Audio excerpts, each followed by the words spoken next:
안녕하십니까. 반갑습니다. 진본의 장석윤입니다. 진돗개 형태론 세 번째 시간입니다. 저는 2000년도 말에 양평에서 하던 식당을 접고 양주로 이동을 해야만 했었는데 당시 상황이 좋지 않아서 제가 관리하던 개를 모두 나눠주고 정리를 해야만 했습니다. 그러나 뽕이만큼은 좋은 분에게 분양되기를 바래서 뽕이 엄마 백순이 3세를 분양받아간 후배에게 뽕이 이야기를 하고 분양받아 가기를 권했습니다. 결국 뽕이는 그 친구에게 분양할 수 있었습니다. 분양할 때는 염치 없게도 한 가지 부탁을 했습니다. 상황이 좋아지면 다시 돌려줬으면 한다는 말과 함께 말입니다. 그 친구는 그렇게 하겠다고 약속했습니다. 뽕이를 가져간 분의 이름은 김성기 씨인데 고향은 남양주 마석이고 현재는 의정부에 거주하면서 진돗개 2마리와 함께 하고 있습니다. 제가 대구에서 진돗개 농장을 하고 있을 때부터 진돗개와 관련된 정보를 교환하고 혈통을 추적하며 토론하던 사이였는데 제가 신뢰하던 후배였습니다. 그 친구 역시 진돗개를 판단하는 데 있어서 우리 안에 갇혀 있거나 울타리 안에서 신체가 통제된 상태의 개를 보고 평가하는 법이 없었고 전람회에서 받은 상력이나 상장으로 진돗개를 평가하지는 않았습니다. 저처럼 계보를 추적하고 계보상에 있는 개체의 이력을 살피고 그 후손을 받아오면 개들의 신체가 자유로운 상황에서 개체의 움직임과 활동을 직접 관찰한 뒤에 조심스럽게 이야기를 하는 친구였습니다. 뽕이도 마찬가지였죠. 뽕이를 데려간 것은 저를 신뢰하는 마음에서 비롯되었겠지만 뽕이도 예외일 수는 없었습니다. 일주일에 2-3번은 산행을 시켰고 움직임을 관찰했습니다. 당시 김성기 씨는 뽕이 외에도 진돗개로서의 형질과 기능이 검증된 개체를 몇 두 관리하고 있었습니다. 김성기 씨 주변에는 진돗개를 좋아하는 사람들이 있었고 그분들도 진돗개 1-2마리를 보유하고 있었습니다. 김성기 씨는 그분들과 함께 산행했고 그분들도 뽕이의 활약상을 목격했던 분들입니다. 그 외에도 뽕이를 관찰했던 분은 있었지만 생략하도록 하겠습니다. 뽕이가 김성기 씨에게 건너간 뒤 여러 번 산짐승을 포획한 후였는데 어느 날이었습니다. 그날도 성견들 몇 두와 뽕이를 데리고 산행을 했습니다. 개들은 산짐승의 흔적을 찾으려고 감각을 열어 수색했고 주인은 개들의 행동을 파악하려고 귀를 기울이고 있을 때였습니다.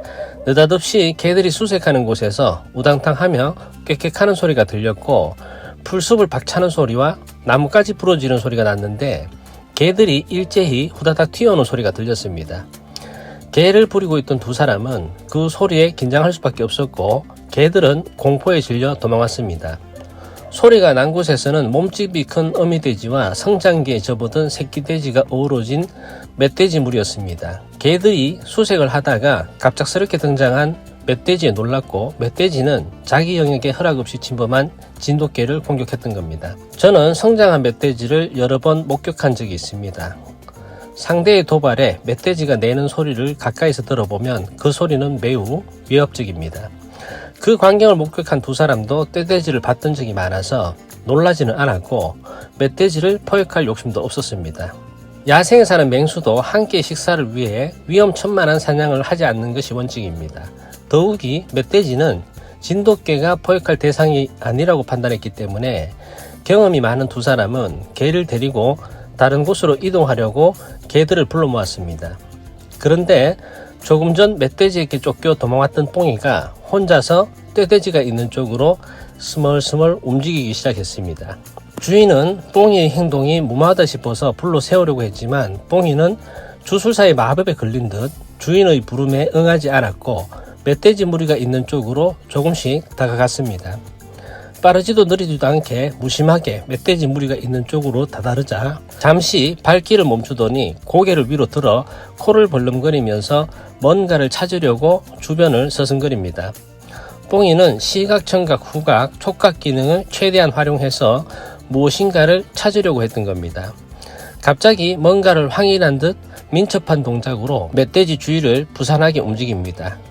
뽕이의 몸짓은 멧돼지 화를 돋우는 행동이었습니다. 어미돼지는 뽕이를 죽일 듯이 노려보았고 새끼 돼지들은 뽕이의 행동이 불안했는지 우왕좌왕하며 술렁이기 시작했습니다. 그 순간 뽕이는 자살특공대처럼 멧돼지 무리로 뛰어들었습니다. 그 광경을 지켜보던 김성기 씨는 안절부절했지만 말릴 수가 없었습니다. 뽕이가 사냥 기능이 출중하다고 해도 단독으로는 중과 부족임을 알았기에 무사하기만 바랬습니다. 멧돼지 어미는 바위처럼 육중했고 뽕이는 불면 날아갈 듯 가벼운 개여서 그 상황이 위태로워 보였습니다. 자칫 멧돼지에게 잡히는 날에는 크게 다칠 게 뻔했습니다. 그 상황에서 김성기 씨는 이런 기억을 떠올렸을 겁니다.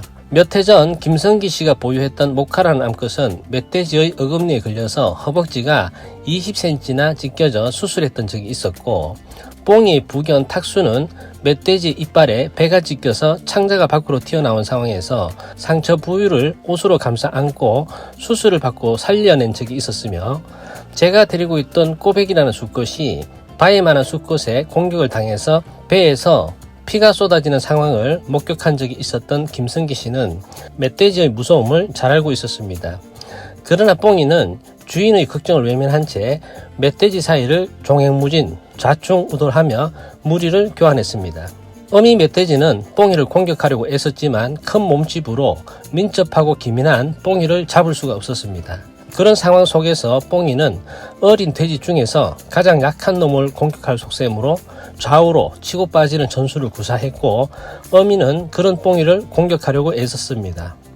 어미에게 붙어 있던 멧돼지는 처음에는 어미 옆에 있었지만 어미가 뽕이를 공격하기 위해서 휘적거리자 어미와 새끼 돼지 사이에 간격은 벌어졌고 결국 이탈자가 생겼습니다. 뽕이는 기회를 포착했고 그중 약하고 공격하기 좋은 새끼 돼지를 물어잡고 늘어졌습니다. 뽕이에게 잡힌 멧돼지는 비명을 질렀고 어미 돼지가 새끼를 구하기 위해서 달려오자 물고 있던 멧돼지는 놔버리고 잡히지 않을 만큼만 거리를 유지했습니다. 뽕이는 어미의 공격을 피했지만 재차 새끼 돼지를 공격할 태세였습니다. 주위에서 상황을 주시하고 있던 진돗개들은 멧돼지의 비명을 듣고 각성했고 자신감을 얻어 떼돼지가 있는 쪽으로 모이자 멧돼지 무리는 혼란에 빠졌고 각자 도생하기 위해서 우왕좌왕하며 도망치기 시작했습니다. 뽕이는 이때다 싶어서 조금 전에 공격했던 멧돼지를 다시 포착해서 물고 늘어집니다. 자신감을 얻은 동료 진돗개가 합세해서 공격을 하자 어미 돼지도 어찌할 도리가 없었던지 그 자리를 피해서 도망가 버립니다. 오늘은 뽕이가 멧돼지를 포획한 이야기를 했습니다. 뽕이가 멧돼지를 포획했다는 것이 의심스러웠지만 그 상황을 증명하는 영상을 보고 인정할 수밖에 없었습니다. 당시 뽕이의 몸무게는 12에서 13kg 정도였고 최고는 48cm에서 49cm 정도의 최고대 체장비는 100대 120 정도입니다. 외적으로는 여려 보이는 개였습니다. 저는 뽕이가 그런 짓을 할 줄은 생각도 못했습니다. 한 번은 포천에서 진돗개 분양업을 하던 이황기 씨가 김성기 씨와 동반 산행을 했던 적이 있었는데 그날도 운 좋게 뽕이가 오소리를 포획한 날이었습니다. 그 사건 직후에 이황기 씨가 저에게 전화가 와서 이런 이야기를 했습니다. 장 사장, 뽕이 그년 무지 독하던데? 라는 이야기였습니다. 보통의 경우 오소리에게 반격을 당하거나 오직에 물리면 반격하기를 망설이는데 뽕이는 오소리에게 한번 물리면 더 악착같이 달려드는 기절이 있었기 때문에 이황기 씨가 그런 말을 했던 겁니다. 뽕이는 겉으로 보기에는 가벼워서 힘없어 보이지만 삼짐승을 포획할 때는 놀라운 집중력과 에너지를 폭발시키는 그런 진돗개였던 것이죠. 저는 뽕이가 멧돼지를 잡은 것에 대해서 이렇게 해석했습니다. 겉으로는 여려 보이고 유약해 보이며 동종 간의 소통이 원활해서 힘겨루기에는 전혀 관심이 없는 뽕이가 멧돼지 무리를 습격한 것은 상황에 대한 인식과 다치지 않고 잡을 수 있다는 판단 때문이었다라고 정리할 수 있었습니다. 뽕이 이야기는 다음 시간에 이어가도록 하고 오늘 준비한 형태로는 부위별 털 길이 편차에 관해서 이야기해 보도록 하겠습니다. 저번 시간에는 개체별로 털 길이 편차가 났던 원인에 관해서 이야기를 했는데 오늘은 한 개체의 부위별로 난 털 길이 편차에 관해서 저의 견해를 말씀드리고자 합니다. 진돗개의 정상적인 털 길이는 목털 기준으로 4cm에서 5cm 사이라고 이야기를 했습니다. 정상적인 털 길이를 가진 개들은 부위별 털 길이 편차를 확인할 수 있는 반면에 목털 기준으로 3cm 미만의 털 길이를 가진 개들은 부위별 털 길이 편차가 미미해서 시각적으로 차이점을 발견하기 어렵습니다. 이런 경우 견종의 종족적 표현과 성징을 겉으로 표현하기에는 다소 부족합니다. 정상적인 털기를 가진 진돗개도 콧등에 난 털이 제일 짧습니다. 그 다음으로는 얼굴, 귀 뒤, 다리 부에 난 털이 짧습니다. 부위별 털 중에서 제일 긴 털은 꼬리털이고 그 다음으로는 등털, 가슴 및 목털이고 허리 부위 순으로 털이 짧습니다. 또 하나 눈여겨볼 털은 신체 말단 부에 난 촉각털입니다.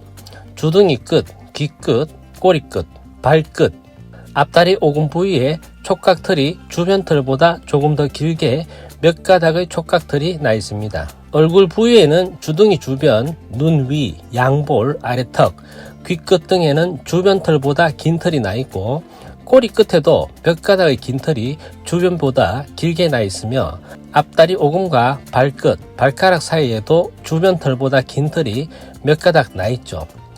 이러한 촉각털은 공간, 방향, 거리, 사물의 위치, 공간에서 자기 위치를 감각하게 하여 위험으로부터 신체를 보호하게 합니다. 그런데 이런 촉각털이 목털 기준으로 3cm 미만의 털기를 가진 경우에는 잘 나타나지 않습니다.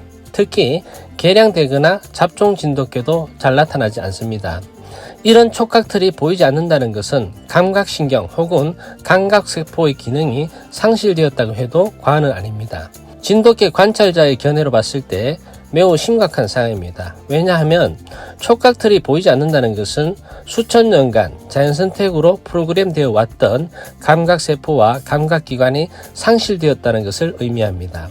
감각기능이 떨어지면 외부 정보를 획득하는 것이 불리해지고 정보의 양이 제한적이므로 사고의 폭과 유연성, 지능이 점점 단순해진다는 뜻과 같기 때문입니다.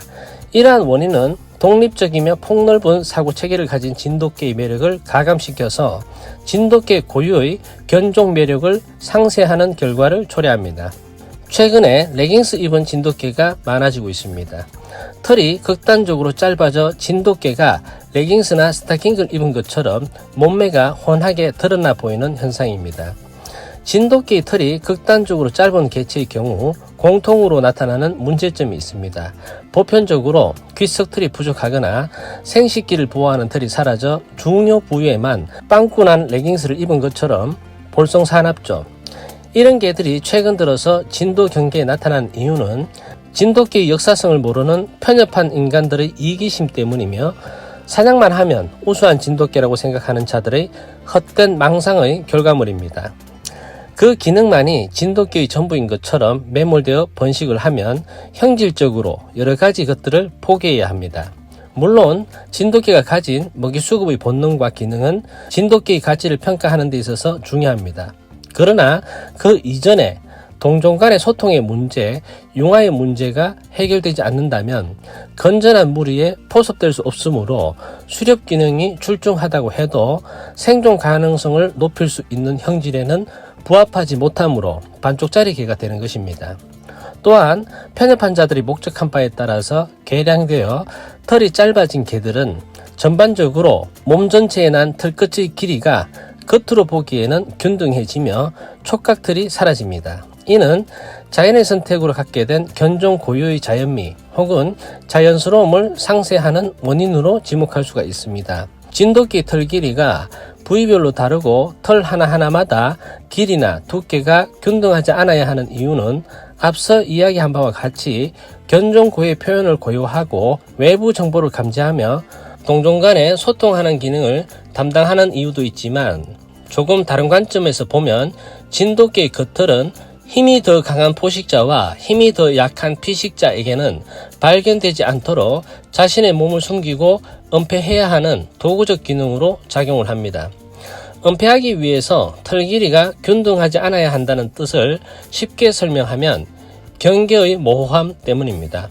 뭔 말이냐면 어떤 환경에서는 주변 배경과 진돗개 겉모양의 경계가 명확하지 않고 모호하거나 흐려져야만 다른 동물의 시각으로부터 발견 혹은 발각되지 않는다는 뜻으로 이해하면 됩니다. 이런 이유에서 진돗개의 부위별 털 길이 편차와 한 올 한 올 길이가 균등하지 않게 설계된 것이라고 봐도 무방합니다.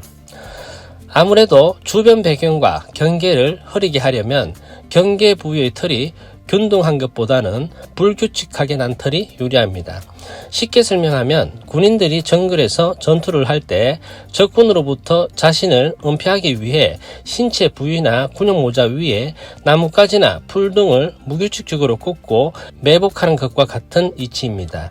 따라서 진돗개의 겉털이 불규칙성을 갖는 것은 주변 배경과 자신의 경계를 모호하게 하는 전술과 같은 이유라고 보시면 됩니다. 오늘 준비한 영상 마치겠습니다. 동호인 여러분 감사합니다.